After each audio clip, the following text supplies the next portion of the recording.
You have been lied to about what happens after you die. Heaven and hell are not distant places waiting for you at the end of life.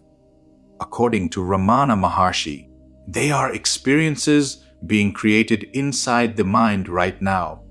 And what if the very belief in reaching heaven or escaping hell is the thing keeping you trapped? Stay with this, because by the end of this talk, you may never think about death in the same way again. Maharshi was often approached by seekers terrified of what comes after death. Where do we go when we die? They would ask, expecting descriptions of heavenly worlds or fearful punishments. But Maharshi answered with a question so simple that the mind almost misses its power. Where are you right now? It sounds ordinary, but hidden inside it is an extraordinary invitation. Before worrying about where you will go, first discover who it is that believes it is going somewhere. Heaven and hell both require someone to experience them. They require a separate me, a psychological center claiming ownership of experience.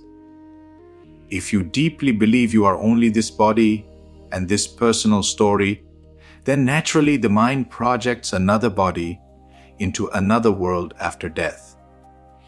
The ego trembles at the thought of disappearing.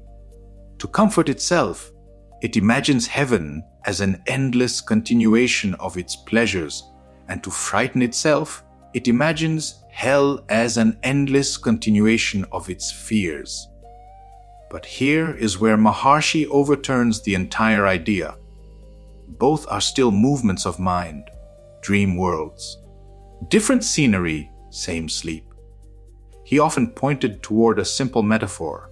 Imagine a man asleep in his bed. In a dream, he wanders into a terrifying dark forest. A tiger chases him. His heart races. Panic takes over. The suffering feels absolutely real. Suddenly, he escapes into a magnificent golden temple, peaceful and luminous. Relief floods his body. At last, he feels safe. Heaven has arrived. But then he wakes up.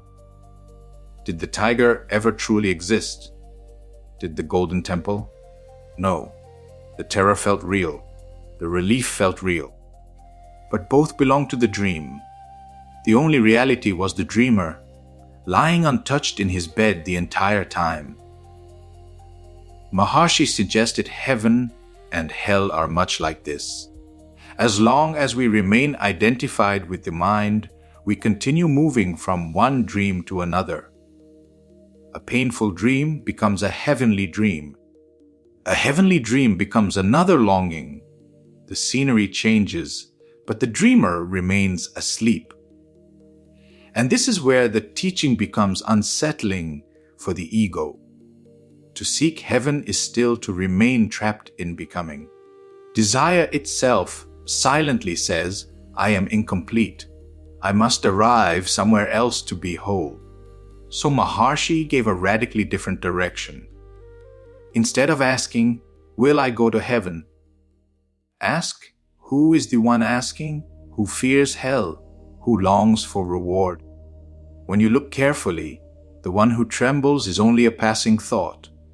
The one who desires is another passing thought.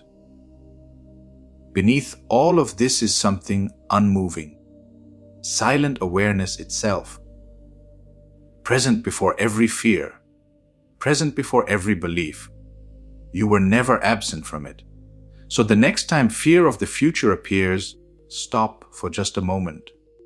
Do not follow the thought. Ask gently, to whom does this fear rise?